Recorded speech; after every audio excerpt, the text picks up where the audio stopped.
중랑구 중화동 158-14번지가 어머님 명의로 돼 있거든요. 네. 근데 지금 어머님이랑 아버님이 두 분 다 몸이 건강이 안 좋으셔가지고 두 분 다 요양병원에 계세요. 네. 그래서 일단 계속해서 제가 뭐 병원비나 이런 건 내고 있는데 네.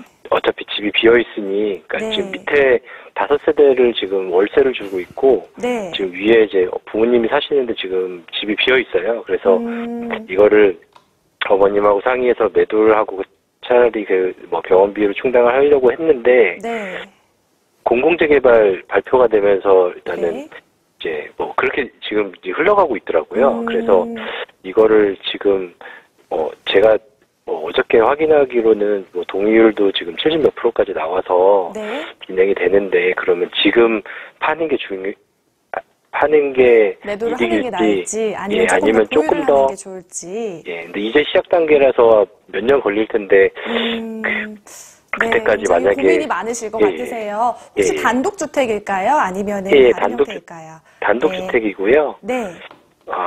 대지가 한 42평 정도 돼요. 네, 알겠습니다. 그리고, 오늘 예. 네, 전화 주셔서 일단 감사하고요. 자세한 예. 상담은 해결사와 나눠볼게요. 인사 바로 나눠볼게요. 네. 안녕하십니까? 예, 안녕하세요. 네, 반갑습니다. 지금 말씀하신 주소를 지도상에 표시를 한번 해봤어요. 예. 공공재개발 추진을 하고 있다고요. 예. 이제 공공재개발 후보지로 선정이 되어서 주민들 예, 동의를 받아가지고 이걸 구청에다가 입안을 올리면 이제 정비구역으로 지정이 되어가는 단계에 아마 계시지 않나 싶어요. 예, 맞습니다. 예. 다행인 점은 이 공공재개발이 여태껏 그냥 진행돼 왔었던 재개발, 일반적인 재개발 있죠? 도시 및 주거 환경에 근거한 재개발보다는 동의 요건이 조금 더 완화가 된 장점이 있어요. 그래서 일반 재개발에서는 75%, 4분의 3 이상의 동의가 있어야 되는 반면에 공공재개발은 기간은 짧아요. 후보지 신청되고 나서 1년이라는 그 짧은 기간 동안에 한 3분의 2 정도의 동의서만 받아오면 재개발로서 구역 지정이 되는 그런 특성. 67%라고 알고 있습니다. 네, 맞습니다. 3분의 2니까 그러면 이미 70%가 넘어갔다는 얘기는 구역 지정에 대한 가능성은 굉장히 커졌다는 얘기고, 이제부터 문제는 아까 말씀하신 것처럼 아주 초기 단계에서부터 새롭게 이제 시작을 해야 되는 그런 상태가 된 거죠. 많이 이제 지루한 싸움이 될 겁니다. 특히나 이제 뭐 단독주택들이 많다 보면, 우리 시청자님 가지고 계신 것도 단독이잖아요. 예, 맞습니다. 단독들이 많다 보면 다세대와 이 단독주택 간에 이제 이권 관계가 약간씩 대립을 하는 경우가 있어요. 만약에 이게 진행이 돼서 나중에 쭉 가서 평가 금액이 나오더라도 단독주택 같은 경우에는 비교적 평가 금액이 낮게 나오는 경향이 좀 있어요. 예, 근데 그렇다고 하더라고요. 그렇죠. 다세대 같은 경우에는 지분은 작은데 공동주택 공시가격 대비해서 평가액을 보면 시청자님 가지고 계신 이런 단독주택 가격하고 훨씬 더 걔가 비중으로 보면 높게 평가가 되는 경향이 또 있어요. 그리고 평수가 크면 또 불리하다 그러더라고요. 맞습니다.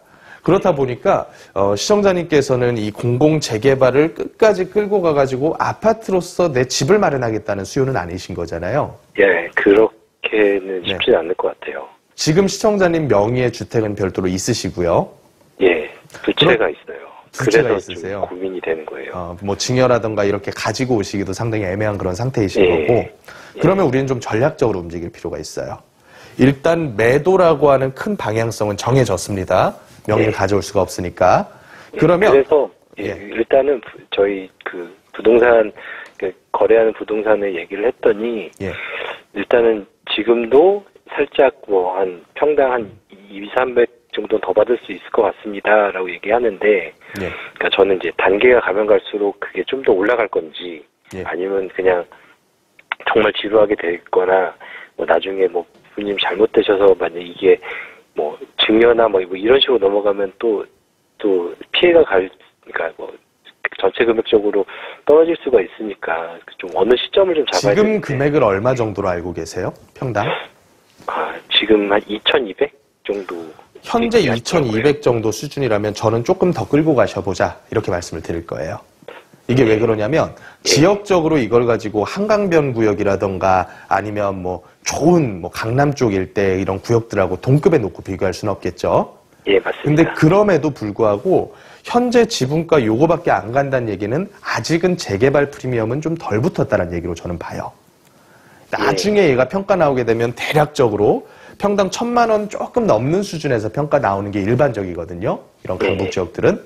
근데 지금 평가액 대비해서 프리미엄 붙은 가격대를 보면 물론 이제 2배 정도는 붙었죠. 근데 다른 강북 지역들 있죠. 뭐 회기라던가 아니면 이문동, 휘경동 이런 데들 있죠. 그런 지구들하고 비교를 했을 때 조금은 더 프리미엄이 갈 여지는 있어 보여요. 그러다가 지금 동의율이 어느 정도 이렇게 충족이 되다 보니까 정비구역으로 지정이 돼서 조금이라도 단계를 더 밟아 나가다 보면 장이 확 꺼지지 않고 버텨준다는 전제 조건 하에는 조금 더 끌고 가봄직하다라고 저는 봐요. 당장 급하게 파는 것보다는. 예, 뭐 당장 급하게 팔 거는 아니고, 그러니까 어느 정도 단계가 갔을 때 파는 게 사실 유지할지는 사실 좀 보고 이제 부모님이랑 같이 결정해서 그렇게 하면 될 것 같은데 그게 지금이 완전 초기 단계라서 이게 그러니까 어느 단계가 목표 단계와 목표 금액을 정해달라는 말씀이신 거죠? 단계는 사실 크게 중요하지 않아요. 왜냐하면 지금 같은 불장에서는 어떠냐면 요만큼의 진행 가능성만 있더라도 이미 프리미엄이 다 붙어버려요. 그러다 보니까 지금은 진행에 대한 거의 확신이 된 상태이기 때문에 프리미엄은 어느 정도는 많이 붙어있는 상태지만 다른 지역 대비해서는 조금 모자란 수준 정도다라고 저는 봐요. 그래서 저는 어디랑 비교를 많이 해야 된다라고 보냐면 강북 지역들에 이미 구역 지정 완료돼서 가고 있는 재개발 구역들 있잖아요. 그런 지역들 프리미엄대하고 비교를 해가지고 조금 여기에 근접해진 수준 가면 그때 정도는 팔만하다. 그렇게 저는 보거든요. 그러니까 지금 지역에 그러니까 그 전에 진행되고 있는 구역들의 뭐 프리미엄이나 이제 이런 거를 비교해보고 그러니까 어느 정도 그 정도까지 오면 그때 팔는 게 좋다는 말씀이시죠? 그렇죠. 지금 강북 지역들이요. 웬만한 이슈만 있어도 평당 3,000대는 그냥 넘어가 버려요. 그러니까 저는 이게 약간은 좀 덜 같다라고 보여지는 거죠. 단기적으로는. 그러니까 지금 제가 언제 얼마에 파세요라고 얘기할 수는 없어요. 그건 누구도 할 수 없는 일이고 알겠습니다. 어느 정도는 좀 더 지켜봄직하다라고 저는 보는 거죠. 예, 알겠습니다. 이 정도로만 정리를 좀 해볼게요. 예, 감사합니다. 네, 고맙습니다. 네.